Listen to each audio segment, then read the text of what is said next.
नमस्कार दोस्तों, stories voice में आपका स्वागत है। आज की कहानी है मैं नहीं बोलती बहू, इसका मतलब मुझे सुनाई नहीं देता क्या। ये क्या मम्मी जी, शाम के 5 बजने को आए, लेकिन आप अभी तक गुड्डू को पार्क में घुमाने के लिए लेकर नहीं गई। अब वो मुझे परेशान कर रही है। अब मैं सबके लिए खाना बनाऊं या फिर गुड्डू को लेकर घूमूं। आपने तो आज खाने की कोई तैयारी भी नहीं की। आरती इतना कुछ भूल गई, लेकिन साथ संध्या जी ने एक जवाब तक नहीं दिया, बल्कि अभी भी वो अपनी किताब पढ़ने में मशगूल थी। मम्मी जी, मैं आपसे ही कह रही हूँ, कम से कम जवाब तो दे दीजिए। लेकिन जब संध्या जी ने कुछ नहीं कहा तो आरती तमतमाते हुए गुड्डू को पकड़कर अपने साथ कमरे में ले गई। कमरे में जाकर अपने पति संदीप के पास गुड्डू को जबरदस्ती बिठाते हुए बोली, संभालिए इसे, परेशान किए जा रही है। या तो आप इसे घुमाने के लिए पार्क में ले जाओ या फिर इसे पकड़कर बैठो ताकि मैं खाना बना सकूं। उसे इस तरह बोलता देखकर संदीप बोला, अरे क्या बात है, आज गुड्डू घूमने नहीं गई? रोज तो अपनी दादी के साथ घूमने चली जाती है। हाँ, आज पता नहीं दादी का क्या मूड बनाकर बैठी हुई है, जो जवाब तक नहीं दे रही है।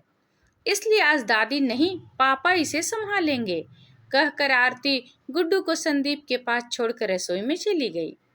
कुछ देर तो संदीप ने उसे संभाला और फिर उसे लेकर माँ के कमरे में चला गया।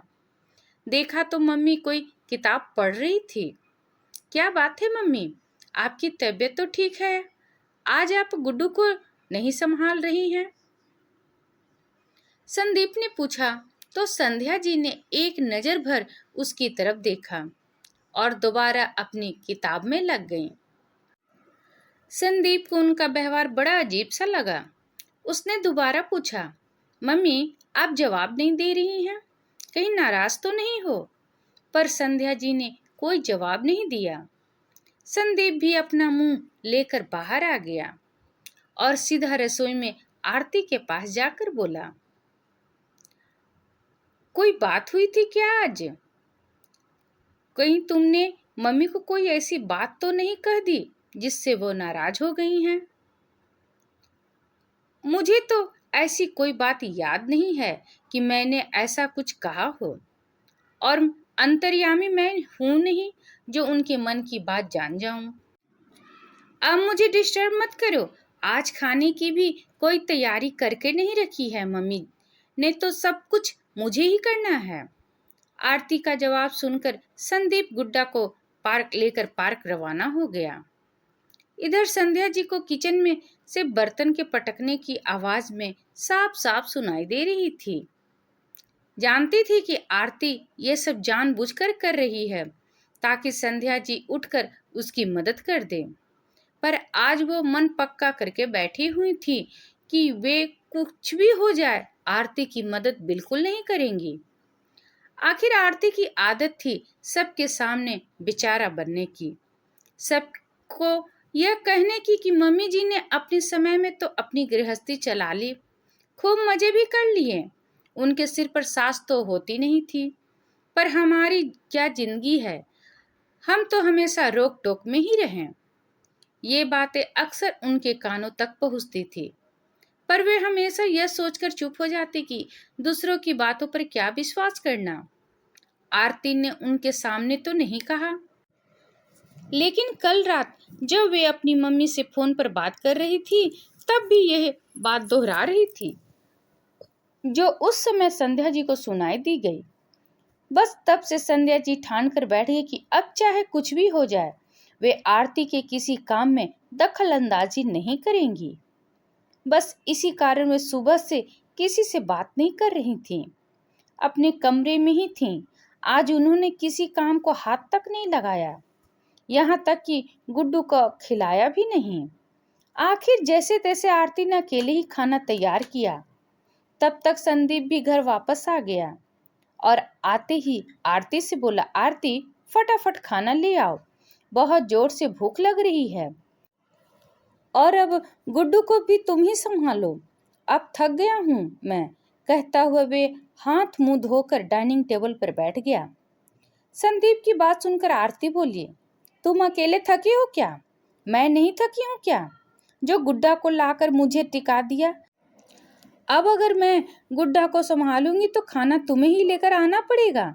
आखिर संदीप गुस्से से उठा और रसोई में खाना लाने के लिए चला गया। जाकर देखा तो खाने में बस दाल चावल थे। संदीप ने बाहर आकर कहा, ये क्या, सिर्फ दाल चावल बना दिए? कोई सलाद नहीं, चपाती नहीं। दाल चावल खाकर कैसे पेट भरूं? तुम्हें पता है कि अगर दाल चावल बने तो मुझे रोटी चाहिए होती है। फिर क्यों नहीं बनाए?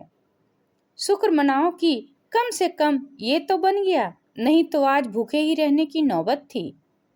बाहर का खाना तो तुम खाते नहीं हो, पता नहीं ऐसी क्या आदत बना रखी है कि खाना तो घर का ही चाहिए।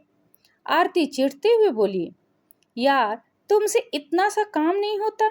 मम्मी भी तो सब कुछ करती है, तुम्हारे काफी सारे काम तो वे अकेले ही संभाल लेती हैं, पर आज तो नहीं किया ना तुम्हारी मम्मी ने कुछ भी, मैं ही लग रही हूँ काम में। एक काम को हाथ नहीं लगाया तुम्हारी मम्मी ने। अच्छा, इसका मतलब तो साफ है कि जिस दिन मम्मी नहीं होगी तुम कुछ नहीं कर पाओगी। उसे दिन तो शायद भूखे मरने की नौबत आ जाएगी। संदीप की बात सुनकर आरती ज्यादा गुस्से में आ गई और रोते हुए बोली, हाँ, मेरा किया तो कभी कुछ नजर ही नहीं आता तुम्हें। जब देखो मम्मी मम्मी मम्मी। अगर माँ के लाडले ही बनकर रहना था तो शादी ही क्यों की थी मुझसे? और मम्मी जी भी ने अपने समय में तो अपने हिसाब से गृहस्थी चला ली। सास तो सिर पर थी नहीं, कोई रोकने टोकने वाला नहीं था। अब यहाँ मेरी गृहस्थी बिगाड़ रखी है, मेरा जीना दुश्वार कर रखा है। दोनों की तू मैं देखकर छोटी सी गुड्डा भी रोने लग गई, लेकिन आरती उसे चुप कराने की जगह उस छोटी सी बच्ची पर ही भड़क पड़ी। अब तू भी रो ले, इससे तो शादी से पहले की जिंदगी अच्छी थी, कोई झंझट नहीं था। कम से कम मायके में कद्र तो थी मेरी, यहाँ आकर तो जिंदगी बर्बाद हो गई है। यह सब बातें अंदर संध्या जी के कानों में ही पहुंच रही थी। आखिर उनसे गुड्डा का रोना बर्दाश्त नहीं हुआ तो उठकर बाहर आ गई और गुड्डा को गोद में लेते हुए बोली, जी क्यों बहू, तुम तो अक्सर कहती हो ना कि मैंने अपने समय में अपनी गृहस्थी अपने अनुसार चला ली, खूब मजे किए हैं। मेरे सिर पर सास नहीं थी, कोई रोकने टोकने वाला नहीं था, तो आज जब बिल्कुल एक तरफ हो चुकी है, ना मैं रोक रही हूँ और ना ही मैं टोक रही हूँ, बल्कि इतनी शांति पूर्वक एक तरफ बैठी हुई हूँ जैसे मैं इस घर में हूँ ही नहीं। तो तुम्हें भी तो मजे लेने चाहिए थे ना, अपनी गृहस्थी में अपने अनुसार चलाने चाहिए थी, पर एक दिन में ही हाथ पैर फूल गए तुम्हारे, जो दोनों पति पत्नी आपस में लड़ पड़े। संध्या जी की बात सुनते ही आरती चुप हो गई। उसे समझते देर नहीं लगी कि आज संध्या जी उसकी मदद क्यों नहीं कर रही थी। लोगों के सामने बेचारा बनकर हमदर्दी पाने से क्या मिल जाता है, उल्टा तुम्हारे परिवार की बदनामी हो रही है। उन लोगों से पूछो जो गृहस्थी अकेले संभालते हैं, कोई मदद करने वाला नहीं होता। क्या वे लोग भी तुम्हारी तरह बस लड़ते रहते हैं? मैं कुछ नहीं कहती तो इसका मतलब ये नहीं कि मुझे सुनाई नहीं देता, पर मैं तुम्हारी तरह अपने परिवार की बदनामी नहीं करती फिरती। आखिर ये तुम्हारी गृहस्थी है तो अपनी जिम्मेदारी खुद संभालो। संध्या जी की बात सुनकर संदीप और आरती ने चुप रहना ही ठीक समझा। परिवार की अहमियत तब समझ में आती है जब सब कुछ अकेले करना पड़े। इस पर आपकी क्या राय है, कमेंट करके जरूर बताएं, और अगर पसंद आए तो प्लीज लाइक एंड सब्सक्राइब करना ना भूलें। इसी तरह और भी कहानी सुनने के लिए कृपया बेल आइकन बटन को दबाना ना भूलें। वीडियो देखने के लिए आपका बहुत बहुत धन्यवाद।